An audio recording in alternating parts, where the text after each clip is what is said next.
Muito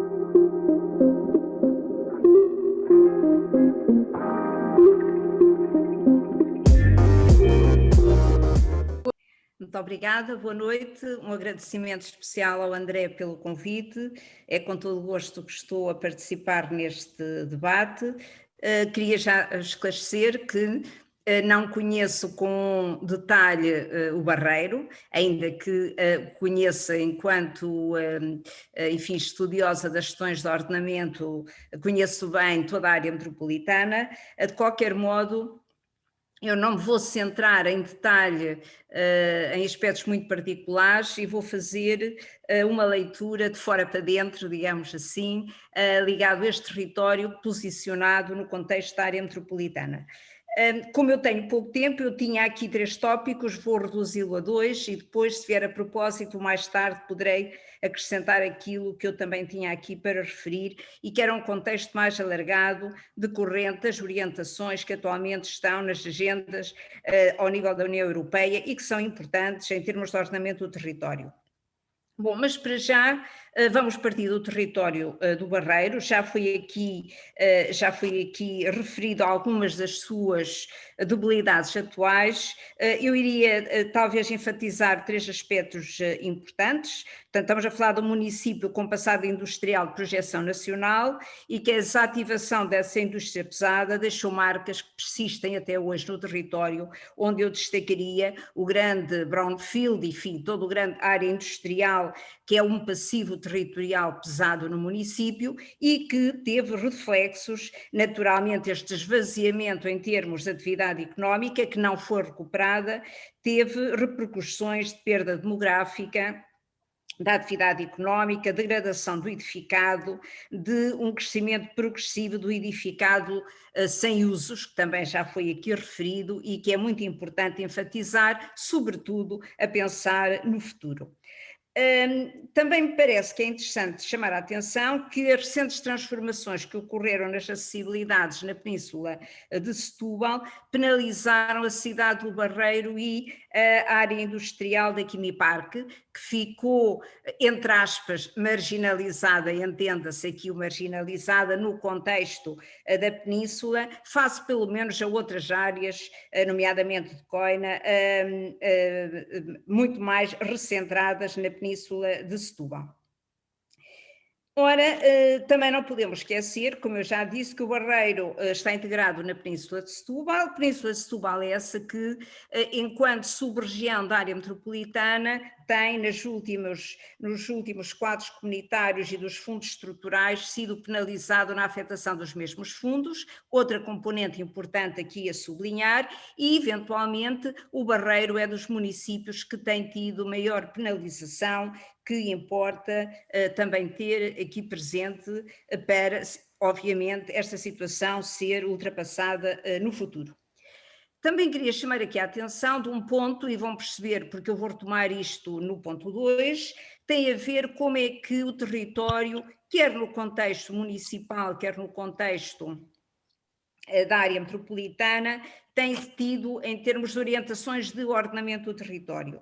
De facto, em Portugal nós temos um sistema de gestão territorial pesado, com dificuldades de acompanhar os ritmos das mudanças, e nós vivemos num período muito incerto, de mudanças muito intensas, situações disruptivas, que foi aquela que aconteceu com a Covid, e portanto um sistema de planeamento pesado e que tem dificuldade de se adaptar, naturalmente que em vez de constituir um benefício, acaba por ter efeitos extremamente penalizadores. Lembro, para aqueles que não têm isso presente, que o Plano Regional de Ordenamento do Território da Área Metropolitana de Lisboa é 2002, que teve uma revisão em 2010 que não chegou a ser aprovada e que, entretanto, essa revisão tem vindo a ser sistematicamente adiada até ao presente. Por outro lado, o PDM do Barreiro tem aprovação de 1994, teve um início de revisão em 2003, que ainda não está concluído. Aliás, como muitos outros municípios da área metropolitana de Lisboa, o Barreiro não é o único. Queria também lembrar que o Barreiro tem uma série de áreas problemáticas cuja resolução dependem do investimento público nacional, que o município tem dificuldade de controlar esse processo. E, portanto, há um conjunto de grandes obras que têm vindo a ser adiadas, anuladas, não sabemos bem, não é? Para as quais, no meu ponto de vista, é determinante haver orientações claras, porque essa ambiguidade, essa incerteza acaba depois por ter efeitos profundamente perversos, quer nos eventuais investidores que ocorrem que pretendem investir no território, quer até também na população que pretende instalar-se e residir no município. Portanto, o pouco que tem acontecido em termos de investimento são iniciativas setoriais avulsas, pouco ligadas ao território, que manifestamente são penalizadoras. E, portanto, no meu ponto de vista, este contexto é um contexto que carece de alteração radical e essa necessidade de mudança ficou agora muito enfatizada, ou está a ser enfatizada, com o contexto a que a pandemia nos levou e a evidência das incertezas pesadas que uma situação como é que vivemos no presente traz também para os territórios. E por isso, no meu ponto de vista, a pergunta, eu transformei, qual é a questão central que está aqui, que era o meu ponto 2, eu coloquei o tema deste debate como pergunta, para tentar dar-lhe resposta e eu diria como elemento central para referir como colocar o Barreiro face à área metropolitana e ao país, eu diria é fundamental colocar o território no centro das políticas públicas, ajustando às especificidades locais / subregionais em particular. Claro que, no meu ponto de vista, eu faço ao tempo curto, eu tinha aqui 3 tópicos para referir que depois poderei desenvolver. Primeiro, é preciso alterar os processos de planeamento e gestão. De facto, nos últimos anos, o que nós temos assistido, quer a nível dos municípios, e não me estou a referir especificamente ao Barreiro, genericamente dos municípios e da área metropolitana e da estrutura regional, que é responsável pelo planeamento da área metropolitana, temos assistido a um grande enfoque na elaboração dos planos e muito pouca atenção na sua execução.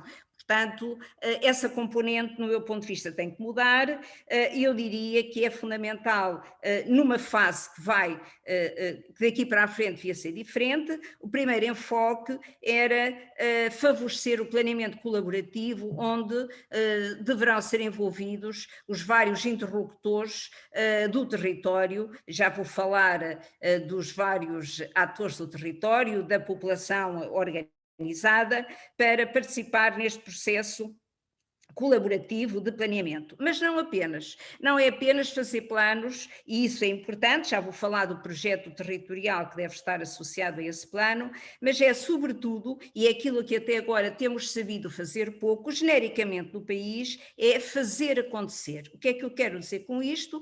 Não basta ter um plano aprovado, é preciso que o plano passe para o território, o plano seja executado. Mas também não basta que seja executado, é preciso fazer acontecer em tempo útil, ou seja, há propostas que têm que acontecer de facto de tempo determinado, com a cadência e com o calendário previsto, porque muitas dessas propostas condicionam outras, tudo funciona de forma articulada e nós sabemos que muito do investimento que não se faz na área metropolitana está hoje dependente de outros projetos que estão adiados, suspenso, não sabemos muito bem o quê. Portanto, fazer acontecer em tempo útil e mais, fazer acontecer com envolvimento de todos os interessados no território, só que isto implica obrigatoriamente mudar práticas e procedimentos, ou seja, a forma de funcionar hoje, quer das entidades públicas, quer do seu relacionamento com os vários atores do território, com a população, tem que mudar para eu conseguir esta alteração, esta etapa de transição para algo de novo. Segundo ponto, a definição de um projeto territorial. Num contexto de incerteza, há quem defina se as coisas mudam todos os dias, é muito difícil e para que é que serve ter um projeto para o território. Eu considero que é exatamente um contexto de incerteza que um projeto territorial com uma visão coletiva é mais importante. E é mais importante porquê? Para saber qual é o caminho que desejamos percorrer, para o qual temos que trabalhar e temos que, sobretudo, definir o que é que ambicionamos, onde é que desejamos chegar e, simultaneamente, aonde não queremos ir. Aquilo que não queremos. Tão importante como o que ambicionamos é saber aquilo que de todo não queremos. E isso tem que ser definido no coletivo, com o conjunto dos interlocutores do território. Segundo ponto, explicitar com clareza objetivos e metas, ou seja, não basta ter um objetivo formulado de uma forma muito interessante, é preciso depois associar metas, o que é que isto quer dizer, quando é que eu vou concretizar, quando é que eu vou executar e, simultaneamente, atendendo à tal incerteza que nós temos hoje no contexto à escala mundo, nós temos que ir sistematicamente reavaliando os objetivos, ciclicamente ou temporalmente, para saber se eles continuam válidos e monitorizando as metas, ou seja, se afinal o bairro que eu tinha previsto da habitação a custos controlados construir, se o construí ou não, se executei o equipamento desportivo, se sempre se viabilizar a instalação da unidade industrial, etc. Portanto, saber quais são as metas e se elas têm que ser também reajustadas. E porquê é que isto é importante?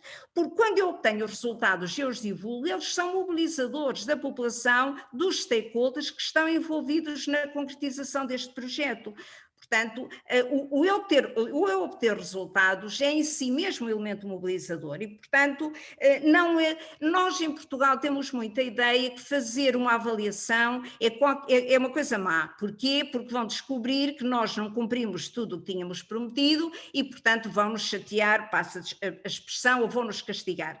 Ora, a avaliação não é isso. A avaliação, nós temos que aprender com eventuais erros que cometemos para os corrigir, ou aprender com os bons resultados para o replicar. Isto é que é o cerne da questão. Portanto, o nosso raciocínio está errado quando achamos que a avaliação é qualquer coisa de má que nos vai expor ao exterior para ser objeto de críticas. Isso é um disparate absoluto, na minha modesta opinião, bem entendido.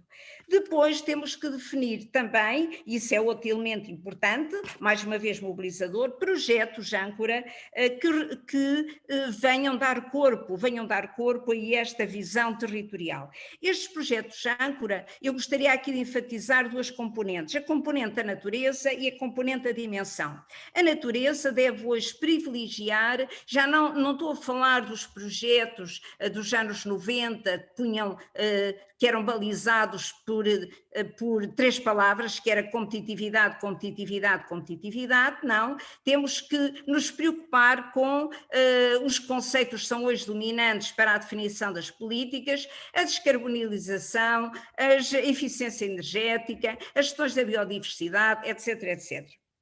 Portanto, a natureza dos projetos, e este aspecto é muito importante porque, porventura, são estes projetos baseados com esta natureza que virão a ser financiados no próximo quadro comunitário de apoio, por exemplo, e depois a dimensão. Hoje nem sempre se consegue grandes investimentos, mas se eu tiver uma atitude forte de coordenação, pequenos projetos bem estruturados e pensados de forma articulada podem transformar-se em grandes projetos. Basta, naturalmente este basta é com aspas porque é difícil, assegurar uma estrutura de coordenação atenta, exigente, rigorosa para dar corpo e para viabilizar esses pequenos projetos.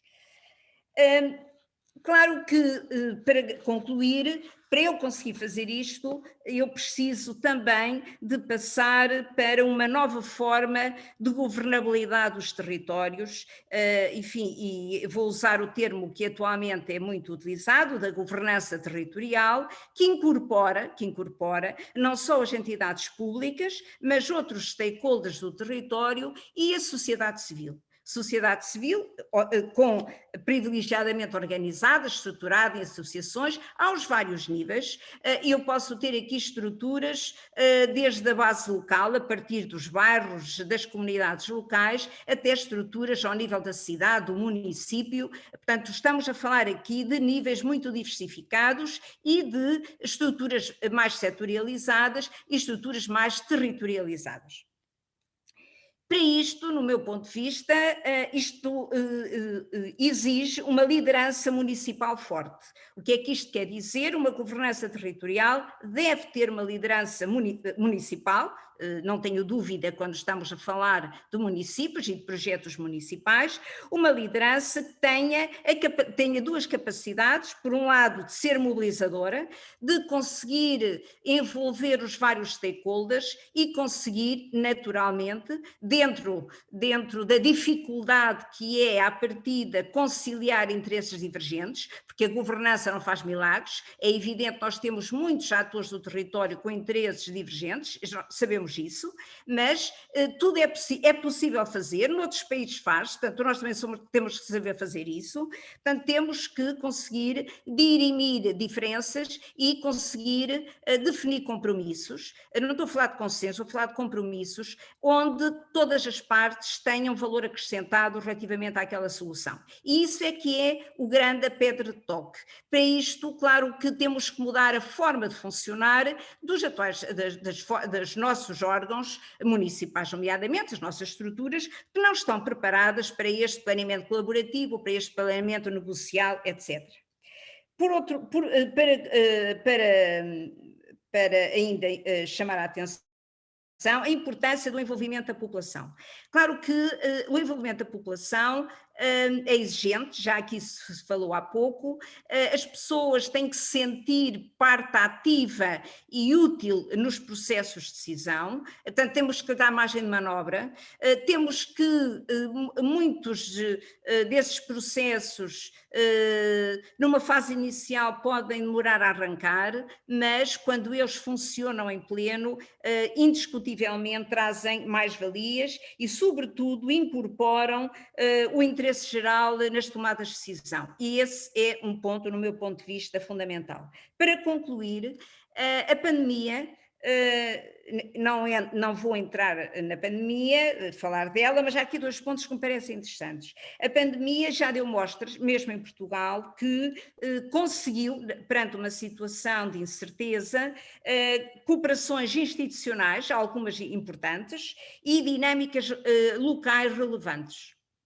E, portanto, talvez seja a altura de aproveitar este espírito que foi criado num contexto muito adverso, todos estamos a sentir, aliás, do qual ainda não saímos, nem sabemos muito bem quando vamos sair, para dar a volta, digamos assim, e passar para um outro nível de intervenção no território. No fundo, o que se pretende aqui é colocar o território no centro das políticas, como eu referi há pouco, e colocar a cultura do território como um dos cernos fundamentais para conseguir exatamente a valorização do território. Último tópico. No caso do Barreiro, há três aspectos que me pareciam fundamentais: criar identidade a partir do Barreiro. Já foi aqui referido, eu tinha, enfim, não conhecia o interlocutor, portanto não foi combinado, mas há elementos identitários do Barreiro muito importantes, um tem a ver com o capital natural, toda a frente de rio, a integração no estuário do Tejo, é um elemento do qual o Barreiro não pode desperdiçar e, por isso, o seu projeto territorial, obrigatoriamente, tem que, no meu ponto de vista, tem que incorporar essa componente, para além de ter outros elementos de capital natural, como a projeção regeneração regional, já se falou aqui também, da Mata Nacional da Machada, e só vou ficar por esses.